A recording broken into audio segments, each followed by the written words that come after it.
clients who might occasionally be in her car, but there was something about the tone, the familiarity in his voice, that felt off. I hit rewind, adjusting the volume. It was no longer just a voice in the background, now I could make out words. "I can't believe we pulled it off last week," the man said, chuckling. "Relax," Natalie's voice responded.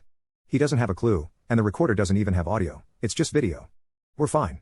My hand froze over the mouse. The shock hit first, then the anger, slowly and steadily unfurling like a flame finding its fuel. I felt the rush of memories filling in the gaps, the late nights she spent working, the unexplained errands, each one now seemed like a puzzle piece snapping into place. The clips kept coming, and so did the conversations, mundane banter interspersed with bold confessions.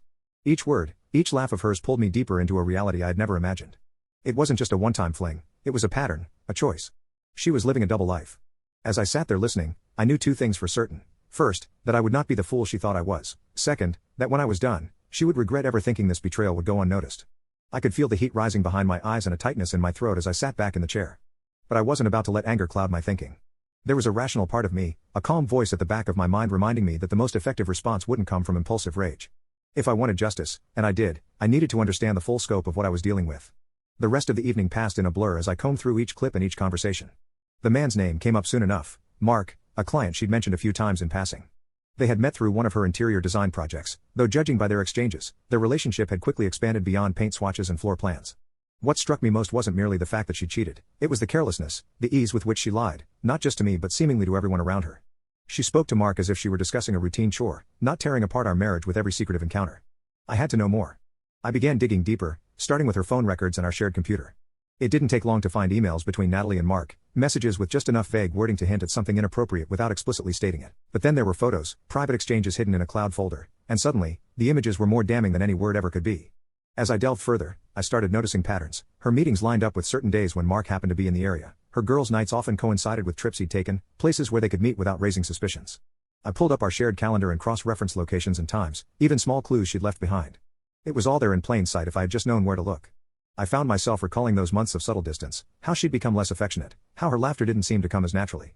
At the time, I'd chalked it up to stress or simply the ebb and flow of a long-term relationship.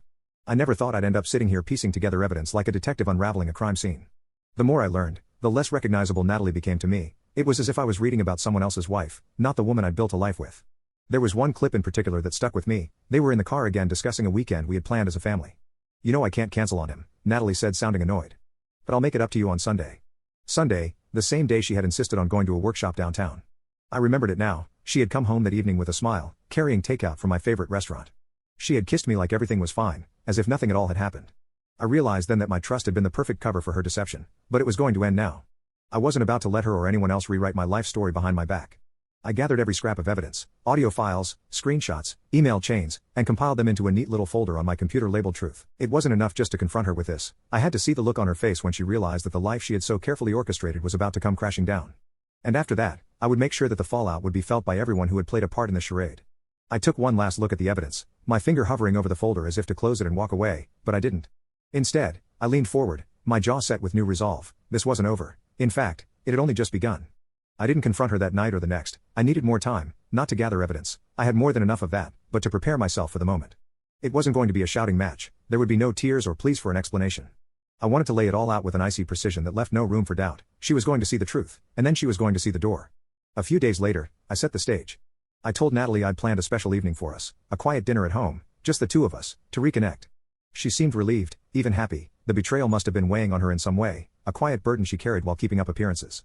She came home that evening with a bottle of wine, and for a moment everything looked as normal as it ever had, but normal was the last thing this night would be.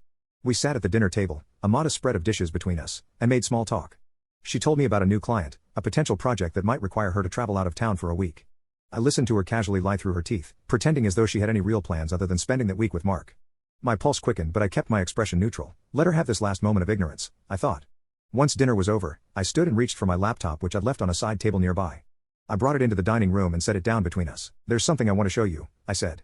Her eyes flickered with a hint of confusion, maybe even suspicion, but she nodded. I opened the folder labeled Truth and clicked on the first video. The car footage filled the screen, and as their familiar voices played back, hers and Mark's, her face drained of color. There was a moment of silence where time seemed to stretch endlessly. Then she looked at me, her mouth half open as if she couldn't decide whether to deny it or beg for forgiveness.